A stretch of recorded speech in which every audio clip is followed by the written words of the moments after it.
दूरदर्शी दर्पण, आईना समाज का। मैं वंदना रघुवंशी, पूर्वांचल राज्य जन आंदोलन की राष्ट्रीय महासचिव। ये किस तरह का मांग है आपका?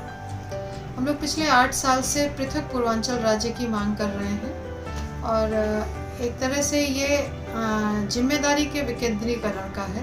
इकाई जितनी छोटी होती है उतना ही उसका विकास होता है और सुगम और सुलभ प्रशासन के लिए आवश्यक है छोटे राज्य। तो हम इसीलिए पूर्वांचल राज्य की मांग कर रहे हैं। ये पूर्वांचल राज्य की पहल कब से हुई है? देखिए, पूर्वांचल राज्य जन आंदोलन तो 20 सितंबर 2013 से सक्रिय है और जमीनी आंदोलन के साथ सक्रिय है।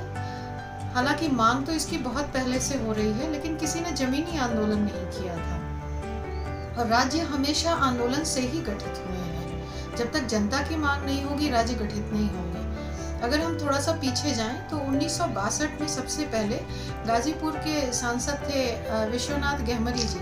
उन्होंने संसद में कहा था कि इसी उत्तर प्रदेश में एक क्षेत्र पूर्वांचल इतना पिछड़ा है कि वहाँ के लोग गोबर में से अनाज बीन करके और धो करके खाते हैं। और नेहरू जी आंसू से रोए थे सदन में, लोकसभा में। और तत्काल उन्होंने लोकसभा पटेल आयोग का गठन किया था कि देखा जाए भाई, उन्हें विश्वास नहीं हो रहा था कि अपने देश में कोई क्षेत्र इतना भी पिछड़ा है।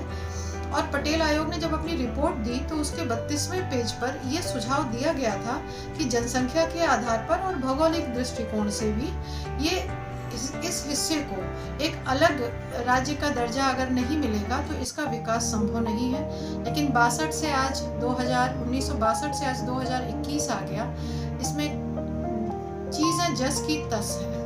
2011 में मायावती ने पूर्वांचल राज्य के लिए कोई ऐसी मांग की थी या मतलब क्या?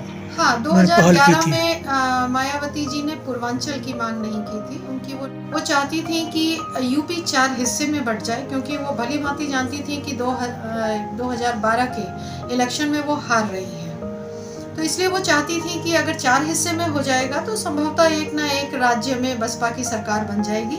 बस इतनी सी उनकी महत्वाकांक्षा थी। इसीलिए उन्होंने 4 हिस्से में प्रपोज किया था इसको, जो कि केंद्र द्वारा नकार दिया गया था और वो भी फिर उसके बाद 2011 के बाद शांत हो गई। अगर उनका मांग का आधार विकास होता तो उस मांग को वो बराबर बनाई रहती। आपके आंदोलन को करते हुए कितना समय हो गया मैम? हम लोग 2013 से निरंतर जमीनी आंदोलन कर रहे हैं।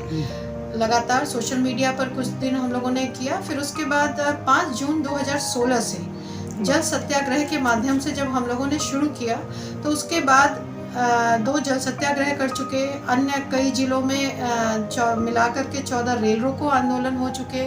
आमरण अनशन हो चुका, जिसमें 22 दिन मैं थी और अध्यक्ष जी 50 दिन अनशन रहे। और छोटे छोटे अनशन भी 5 दिन के, 10 दिन के अलग अलग जगहों पर हम लोग बराबर करते रहे और आज भी हमारी मांग जारी है। जनता के हित के लिए जो आंदोलन आपने किया है उसमें जनता कितना आपको सपोर्ट मिला और शासन प्रशासन का कितना सपोर्ट मिला? देखिए, अगर जनता की आप बात करते हैं तो पूर्वांचल की 98% जनता चाहती है कि पूर्वांचल राज्य बने और जो 2% नहीं चाहती है उसके पीछे भी उनका कोई सैद्धांतिक कारण है। अगर उनके दिल से पूछिए तो वो कहेंगे कि हाँ, क्या कारण है मैम? कुछ शब्दों में बयान करें, क्या कारण है? ऐसा क्या कारण है कि जो है शासन प्रशासन नहीं चाहता, जनता चाहती है? कुछ तो वजह होगा। जनता झेल रही है, शासन प्रशासन तो पूरे सिस्टम के साथ है, अपना काम कर रहा है, लेकिन जनता जो यहाँ का पिछड़ापन है उसको तो जनता ही झेल रही है। तो आप कहने के अनुसार देख रही है कि और बाकी जगहें इसी देश में कैसी हैं। आप देख लीजिए, इसी उत्तर प्रदेश में एक तरफ नोएडा और गाजियाबाद है, एक तरफ गाजीपुर और बलिया है, जबकि हमेशा से दोनों का मुख्यमंत्री एक ही रहा। तो इसके लिए जिम्मेदार कौन है?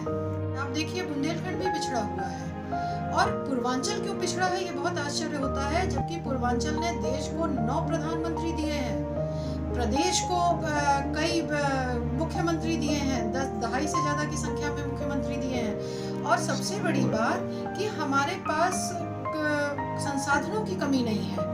ना हम बुंदेलखंड की तरह चट्टानी है, ना हम राजस्थान की तरह रेगिस्तानी है, ना हम कश्मीर की तरह खतरनाक है, आतंकी है, ना हम उत्तराखंड की तरह पहाड़ी है, ना हम झारखंड और छत्तीसगढ़ की तरह नक्सली है। इसके विपरीत हमारे पास 12मासी नदियां हैं, हमारे पास खेती की जमीन है, हमारे पास बड़ी संख्या में स्किल लेबर और नॉन स्किल लेबर हैं, जो कि अपना श्रम गंवा रहे हैं, मानव श्रम हमारा व्यर्थ हो रहा है। हमारे पास अंतर्राष्ट्रीय स्तर का पर्यटन है, काशी हमारे पास, अयोध्या हमारे पास, प्रयागराज हमारे पास, सारनाथ हमारे पास, कुशीनगर हमारे पास। हम चाहें तो पर्यटन से ही काफी विकास कर सकते हैं, रेवेन्यू जनरेट कर सकते हैं। वाराणसी तो ऐसे में फिर भी हम पिछड़े क्यों हैं, रखे गए हैं वो उनकी राजनीति के लिए। का कार्यक्रम हो रहा है, मैं आपके माध्यम से बताना चाहूंगी। 22 सितंबर से श्रृंगेरी मठ महमूरगंज में ये एक तरह से हमारे प्रधानमंत्री जी की प्रेरणा से हो रहा है। उनका मानना है कि कोरोना से जो अकाल मृत्यु को प्राप्त हुए हैं, तो बहुत सारे ऐसे लोगों की, मृतकों की क्रियाकर्म नहीं हो पाया। बहुत लोगों ने शव जानते हुए भी नहीं छुआ कि हाँ वो कोरोना से संक्रमित है, तो उनका दाह संस्कार कायदे से नहीं हुआ, क्रियाकर्म बाद के नहीं हुए।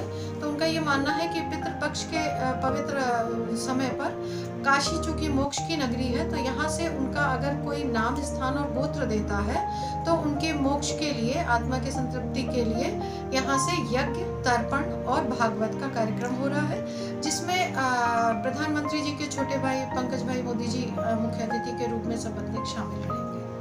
है सुनने में आ रहा है कि गुजरात से दीपक चौकसी जी हैं, वो भी आ रहे हैं।